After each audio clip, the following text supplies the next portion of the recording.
Bem-vindos ao Plástica Sem Medo, o seu podcast criado para você mergulhar no universo da beleza, da autoconfiança e principalmente da autoestima. Esse podcast vai trazer para vocês informações valiosas sobre pré-operatório, sobre pós-operatório e principalmente sobre todas as atualizações na cirurgia plástica. Eu serei a sua anfitriã, eu sou a doutora Suelen Guzmão, cirurgiã plástica, e vou ser a sua aliada nesse universo de informações e principalmente de atualizações. Principalmente teremos o foco em segurança e informações claras para que chegue para vocês e seja a plástica sem medo. O nosso objetivo é tirar o medo de vocês, de procedimentos, esclarecer dúvidas e ter vocês aqui nos acompanhando. Sejam bem-vindos!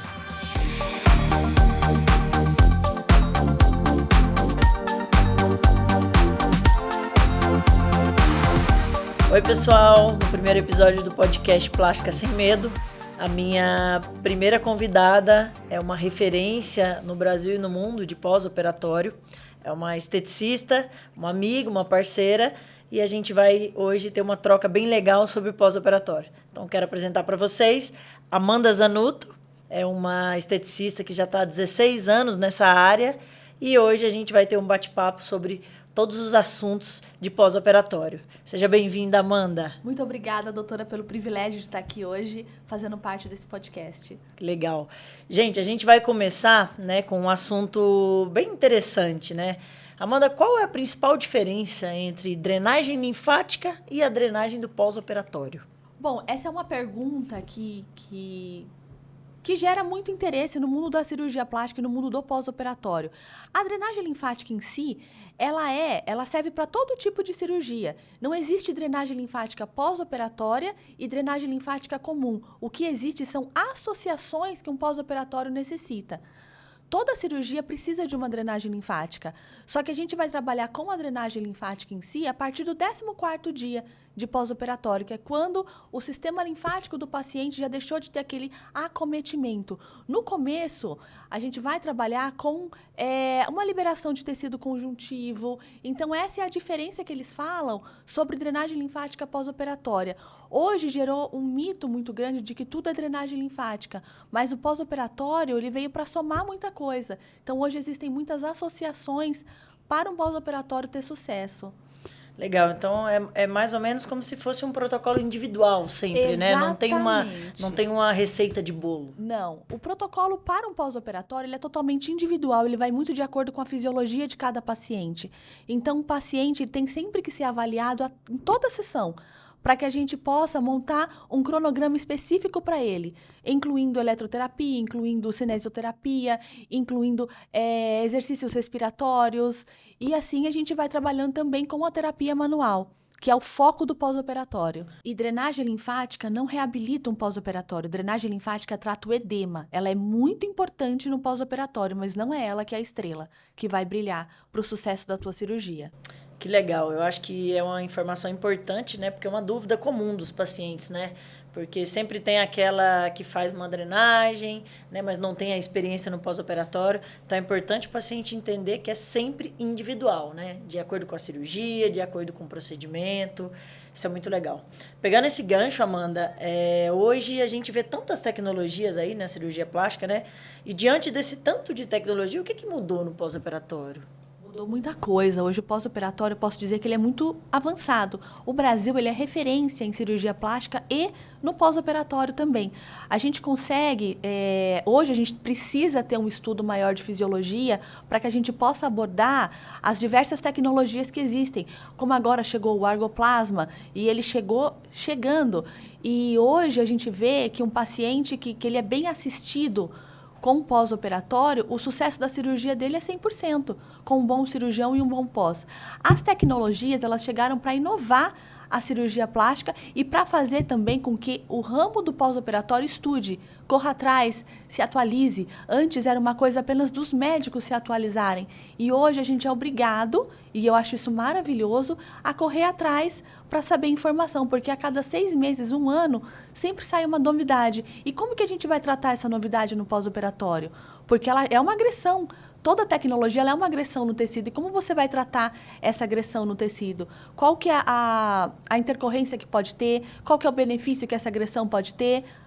Isso é importante porque às vezes o paciente acha que, né, usou uma tecnologia que pode fazer esse pós-operatório, né, com uma pessoa que não tem conhecimento. Eu acho que hoje é importante que a esteticista, que a fisioterapeuta, ela realmente, né, passe a estudar, passe a entender essas tecnologias, até porque muda totalmente o pós-operatório, né? Hoje a gente, como você disse, a gente tem o Argoplasma, né, que é aí a última tecnologia, né, lançada para retração, né, acima aí do conhecido Renúvel, né? Então, acho que é importante o paciente ele buscar esse profissional que conheça as tecnologias, né?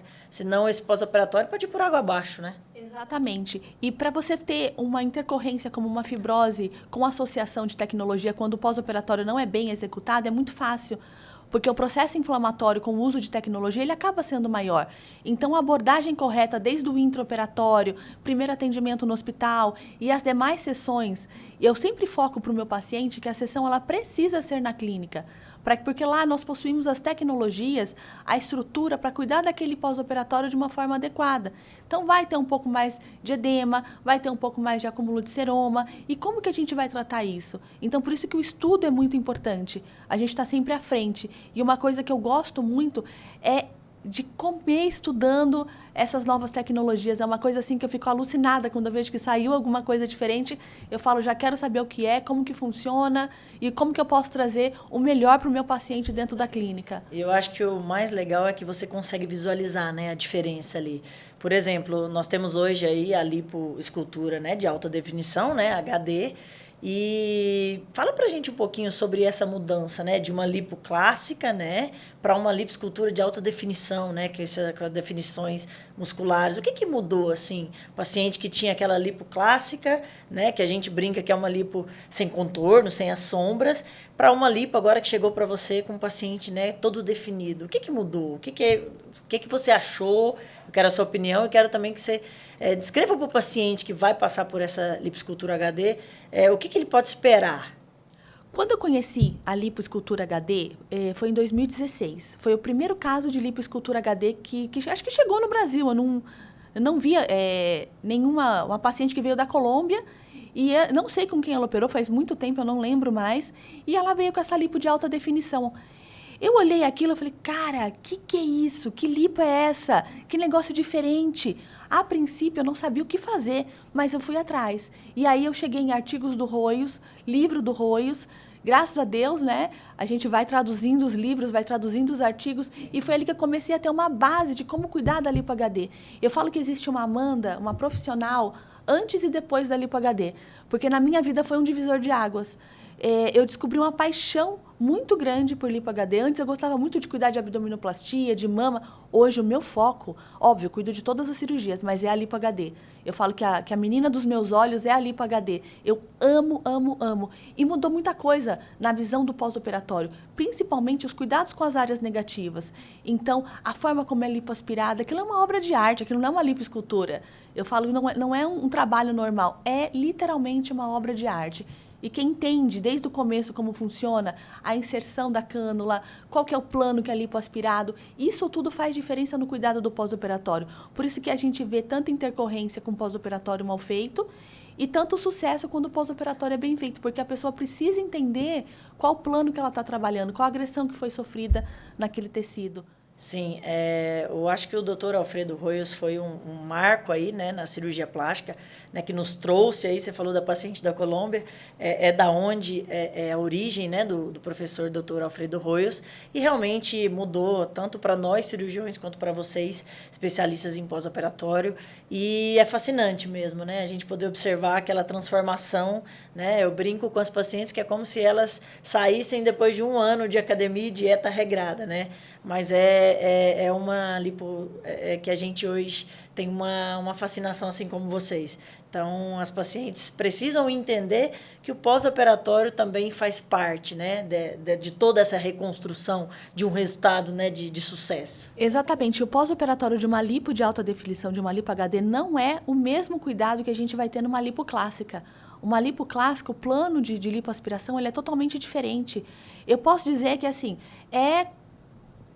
muito fácil cuidar de uma lipo clássica. E já é bem complicado você ter o raciocínio clínico para cuidar de uma lipo de alta definição. Porque você precisa entender o que foi feito naquele tecido, qual foi a área negativa, qual foi a agressão, quando você tem que comprimir, quando você não tem que comprimir, quando você tem que trabalhar para que não tenha tendão superficializado de uma marcação da lipo HD. Então, isso tudo faz muita diferença no trabalho do pós-operatório. É muito legal isso. E me fala um pouquinho do tal da eletroterapia, né? Que muita gente fala que é aí a vilã, né, desse pós-operatório. O que você tem a dizer? Porque as pacientes muitas vezes não sabem nem do que se trata. Então, eu queria que você falasse um pouquinho se é vilã ou não. Eletroterapia é bem polêmico, inclusive na minha área da estética, né? Estética, fisioterapia, existe o time que ama e o time que odeia, né? Que abomina. Eu sou da parte que tudo aquilo que você pode usar para melhorar, você vai usar.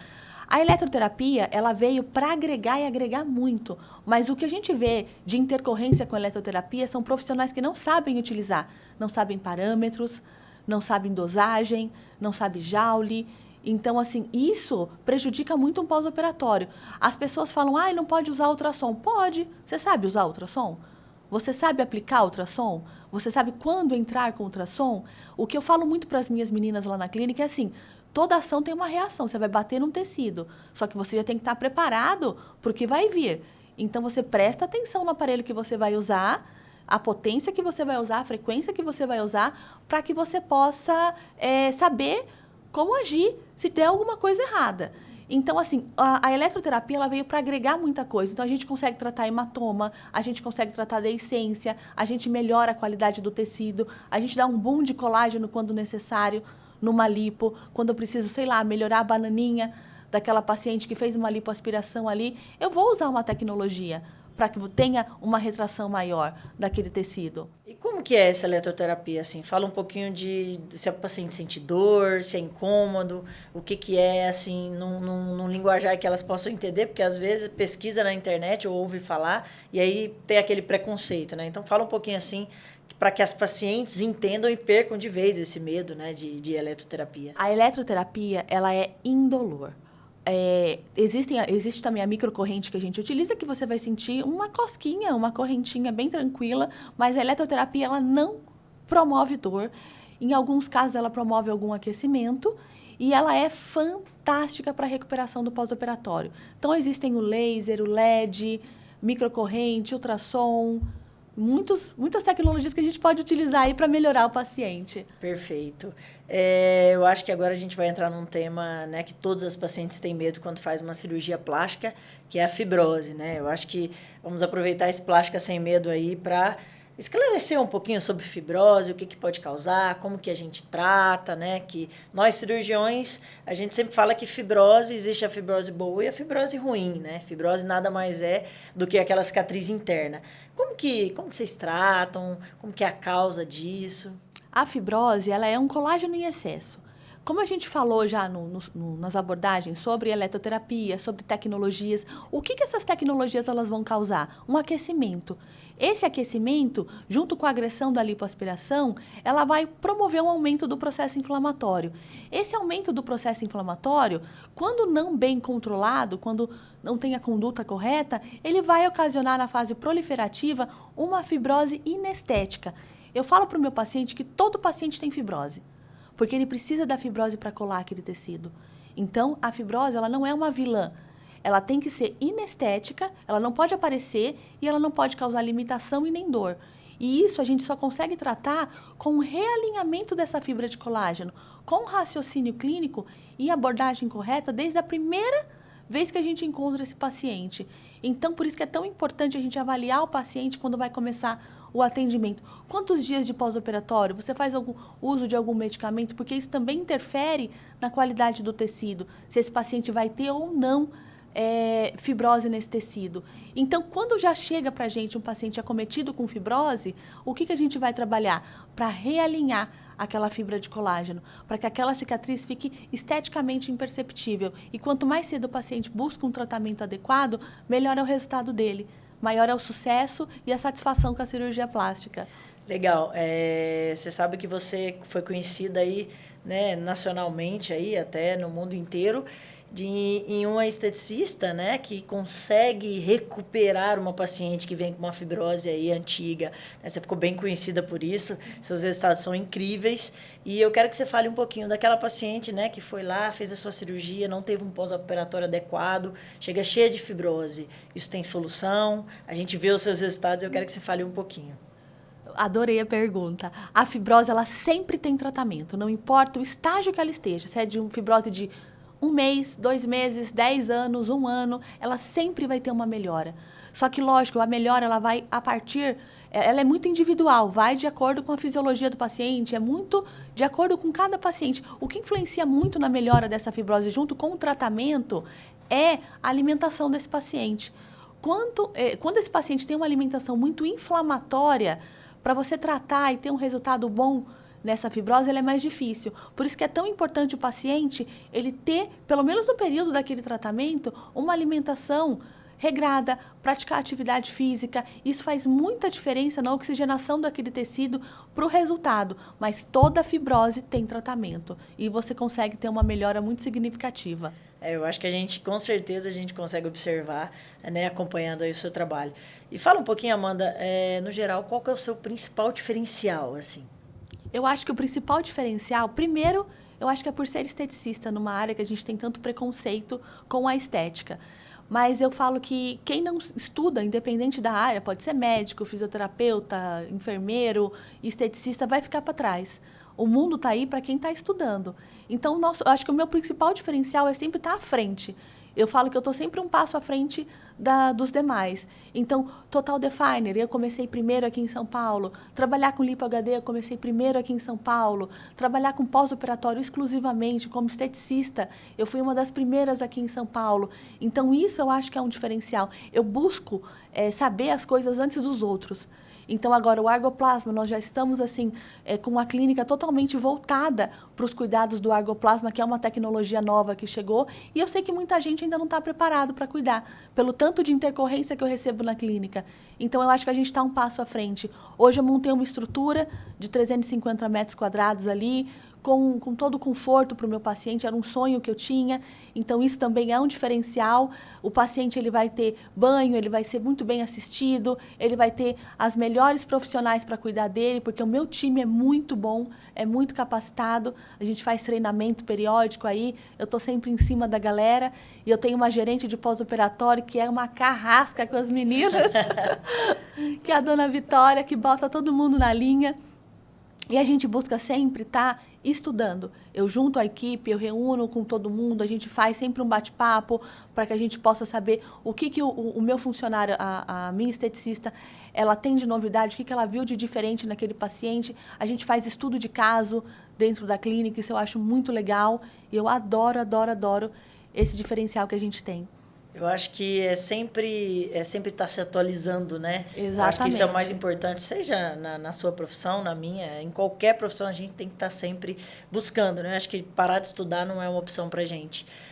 Para finalizar, te agradecer, né, por estar aqui, para ser aí nossa convidada, nossa primeira convidada desse podcast. É um podcast aí que vem tirar as dúvidas de muita paciente, né, para perder aquele medo, né? E eu quero que você encerre aí pra gente, agradecer o carinho. Quero que você fale um pouquinho aí de toda a sua trajetória. A gente sabe que tem a sua mãe aí também, que começou lá atrás, né? Sua equipe tem você, tem sua irmã, tem sua mãe. Então, eu quero que você encerre aí e conte um pouquinho da sua história. Bom, eu sou uma esteticista. Eu fui muito criticada no começo pelo fato de largar a farmácia bioquímica. No 3º ano de farmácia, eu larguei para fazer estética. Então, meu pai olhou para mim e falou assim: eu não acredito que você vai trabalhar passando creme nos outros. Eu não acredito que você vai trocar uma faculdade como a farmácia para você passar creme nos outros. Ele achou que ia passar fome, tadinho.